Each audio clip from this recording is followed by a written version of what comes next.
There have been many games developed in our time that have shaken the very pillars of what we believe to be the epitome of the gaming world. Some games were created to tell a story and to pull their players out of their stressful lives and into a world where anything is possible. Some were developed for pure, unadulterated carnage and the dopamine release when crushing all that opposes you. And some were created to give the player the ability to take on the persona of whomever they wanted in a world designed to make them forget their daily stressors. Yet only one was designed to give the player true freedom of choice. From Arma's inception in 2001, when it was still known as Operation Flashpoint, this series has been all about letting the player choose everything from the clothes and equipment they wear to the weapon they fire and the manner in which they fire it. Let's explore that word, choice. What other game out there lets you roam around in tanks and infantry fighting vehicles and armed convoys only to dismount when hit by an IED and await rescue while also calling in close air support to keep you and your team alive?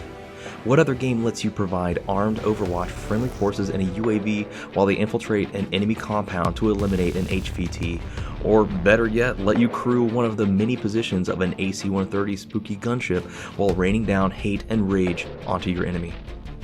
Arma is and always has been the epitome of player choice and is without a doubt the finest example of letting the player create the narrative. That doesn't mean the Arma doesn't have a solid amount of lore. In fact, the depth of lore is what pulls a lot of players into the Armaverse. The ever-expanding modding community continues to pour countless hours of additional playtime through the Steam Workshop, where you can download factions that themselves come with their own lore, background, and geopolitical ambitions. It's truly astounding how many hours content creators pour into something like the order of battle unit breakdowns and command structures, building the entire lore from the ground up, but also providing a realistic platform from which to launch their mods from. A few of the best examples I can think of are After Eastwind, a mod created by a dedicated team of people who love the Arma 3 lore and built a continuation of the story while not only creating new assets and factions, but also voice-acted missions based on the turmoil following the Eastwind incident. Another favorite of mine is the Project Royal Army Corps of Serani, or simply Prax, which is a mod that is going to make the Arma 3 community shit its pants with how much content it's coming with. The fact that it's primarily two guys building, scripting, and creating this monstrous mod is nothing short of a miracle and is going to knock your fucking socks off with how much love and attention and detail was poured into it. I've spent more time in After Eastwind and the Prax mod alone than I have in some fully priced games on Steam, and that in itself should tell you just how much mileage you get for the price of Arma 3, which goes on badass 75% sales all the time. I've mentioned previously that Arma 3 is my forever game, and honestly, the closer we get to Arma 4, the more my grip tightens around Arma 3. I don't necessarily fear change, as of course Arma 3 and its incredible editor and mods aren't going anywhere, but there is always a foggy transitional period where the community and content creators will inevitably begin to make the switch over to the new platform. With Arma 4 being positioned to be multi-platform, I'm cautiously optimistic for the future of this franchise.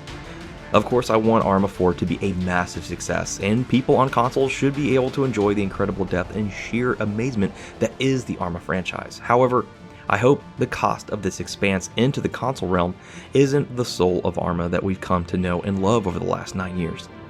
It's going to be a challenge for Bohemia Interactive to effectively translate all of these incredible features that have become a staple to the community into the new platform and have it run perfectly on both PC and console. But I have faith that they can make it happen. It may not be perfect at first, but neither was Arma 3. Truthfully, as long as Arma 4 comes with an offline 3D editor like Arma 3 has, I'll be content knowing that we have the tools required to make Arma 4 last a decade of game time, because honestly, that's where a vast majority of the player base spends its time after downloading tons of mods to experiment with. Speaking of the player base, Arma 3 is still consistently in the top 50 games played on Steam, peaking between 23 to 25,000 average players daily.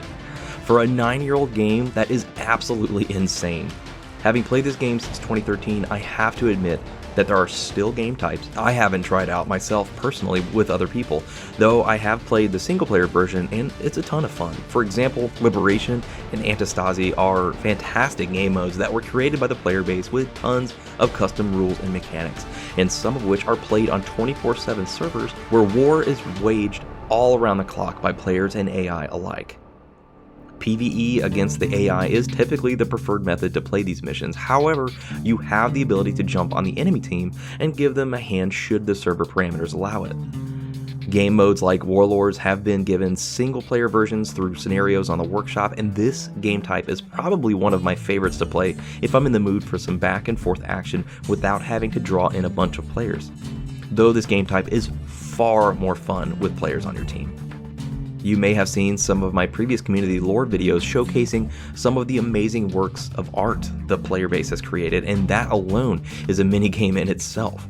I don't even want to know how many hundreds of hours these guys pour into making such elaborate and detailed creations, but the Eden Editor is one of the best tools I've ever seen to build a world that you want others to see.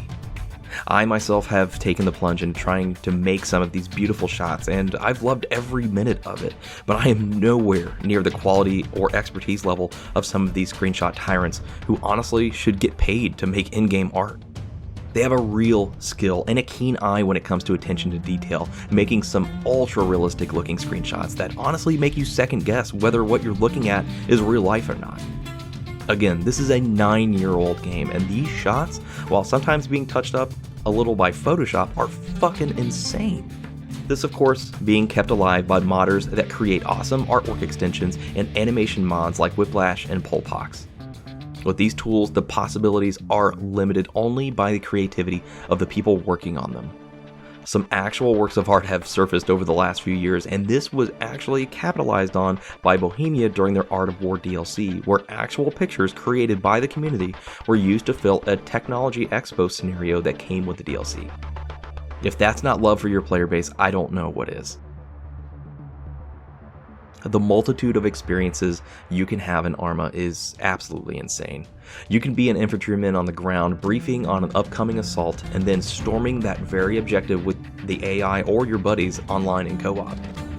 You could be dipping and weaving at low level through foliage and power lines in an attack helicopter, supporting that very assault, or soar through the clouds in a fighter going 600 knots, dodging surface-to-air missiles in AAA, and providing that ever so sexually gratifying close air support.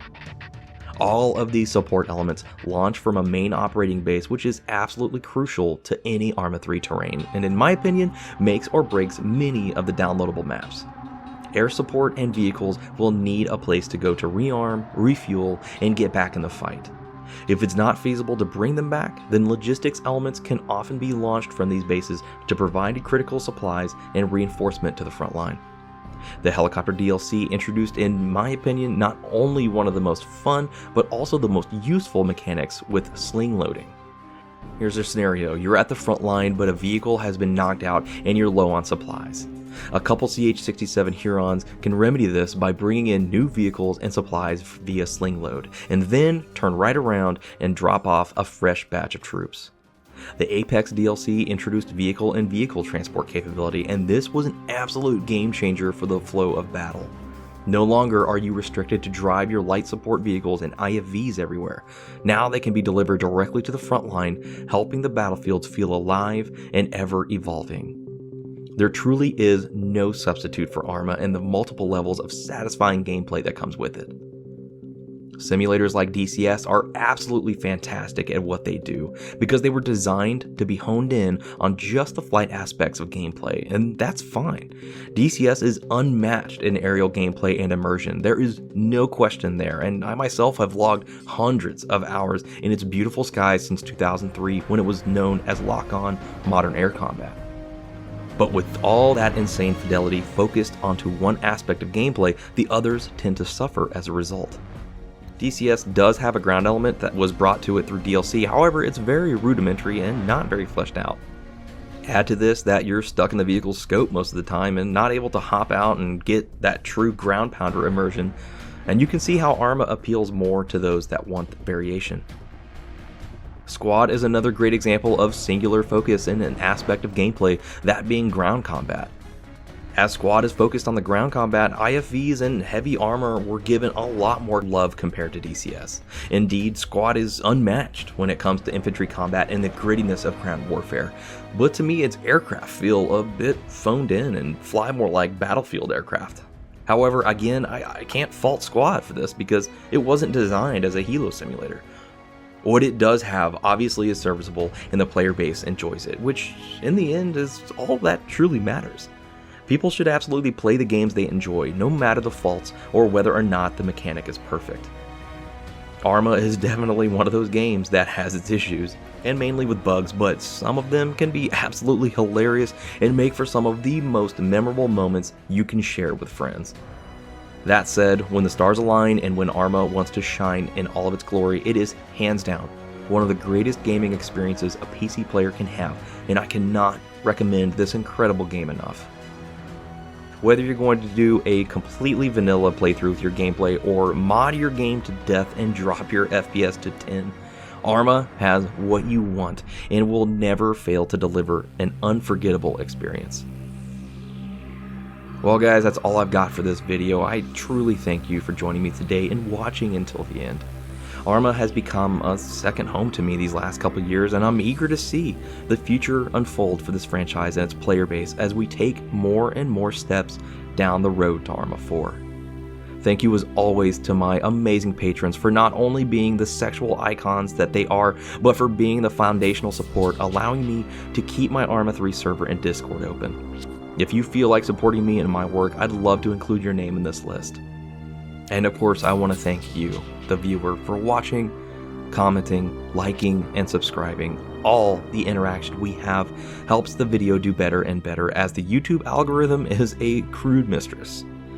I'd love to hear your thoughts and experiences on the Arma 3 and how much it fits your gaming needs. Thank you all again for your time and for watching, and I will see you in the next video.